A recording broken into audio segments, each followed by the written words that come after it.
Hi everybody, it's Warren and this is my Squier 51.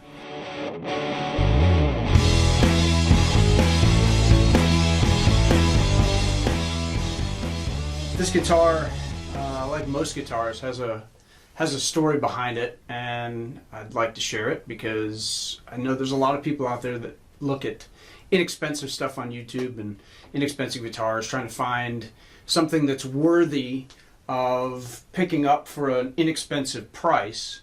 And this one specifically is a great platform for modifying, and I've had this one probably about 6 years, and I keep doing stuff to it, not because it needs it, because I want to. And there's, as far as I'm concerned, an advantage of having less expensive guitars like this and modifying them, and that is, first of all, it doesn't cost you a whole lot of money. If you're going to dump a ton of money on a guitar, the last thing you want to do is then have to put money into pickups and into tuners and into a new nut and all that other stuff. So it's actually kind of nice to have something that is inexpensive to start with, and then when you put good stuff in it, it just makes it even better. Now granted, I know it's not some great piece of wood, and it's not an incredibly made neck, although it's one of the best necks I've ever played. That's why I bought the thing, and I'll tell you a story about that in a second. But it's just awesome in that you can get this. What you're looking at here is less than 400 bucks after the modifications I've done. So let me tell you about how I came about. How I got this. It was weird. So I started looking for a guitar about 8 years ago. I had played in bands growing up when I was a kid and into young adulthood, and kind of got tired of it and got sick of the whole scene, so I decided that I was going to sell everything and get a real job and just play music on the side and for fun. And I basically sold everything except for an acoustic guitar for years and years and years. All I played was an acoustic. And then I got this idea after years of playing acoustic and actually coming up with ideas that I thought I'd want to share with people, new music and stuff like that, that I'd want something to record with. So I said, you know, we had bought a house, this house, and I said, I'm going to build a project studio in one of the bedrooms. And I'm going to buy an electric guitar, buy a bass, get a good recording setup, and, you know, start putting these ideas down so that, that I can make something of them. And in my quest for an electric guitar, in my mind I had Strat. That's what I want. Definitely want a Strat.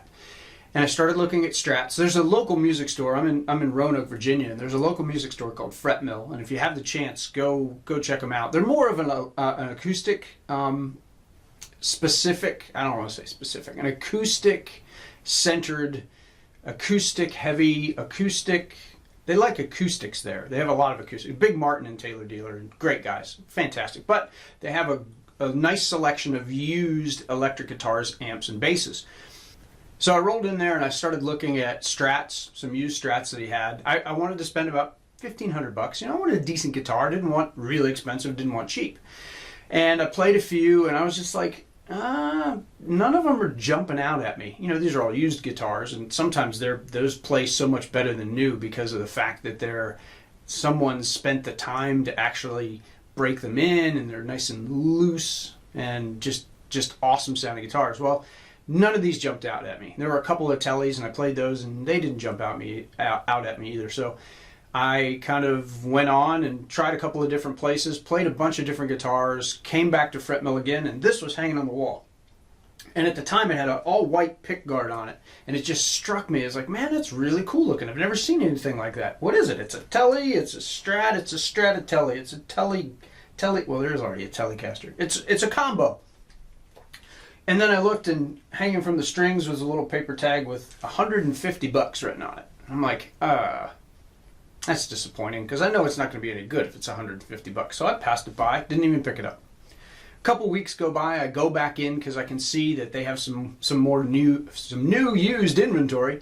And I went back in and started looking at a number of different guitars again, broadened my search to include, you know, Les Paul type guitars, and picked up a bunch of different stuff and just couldn't find the one. And I looked over at this again. I'm like, oh man, it's 150 bucks. I know it can't be any good. But I picked it up anyway. And when I picked it up, I just immediately fell in love with the neck and really was like, wow, This is it. This is it. I love it. It feels really, really good. But I haven't plugged it in yet. I'm not sure what it's going to sound like. So I plugged it in and I was like, well, it's okay. It's okay. And one of the guys that worked there walked in and he goes, hey, do you like that? It's pretty unique looking. I said, yeah, I do, but I don't like the way it sounds. And he goes, put new pickups in it. Oh yeah, I can do that. Great. So that's what I did. And let me tell you a little bit what I did to it.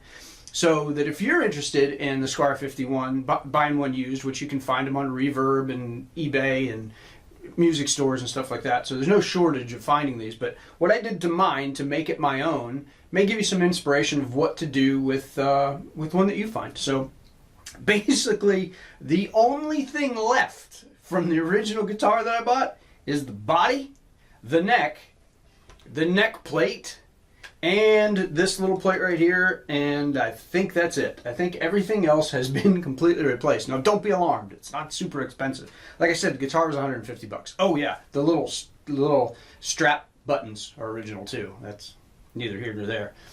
So what I did was, first of all, I started with a bridge.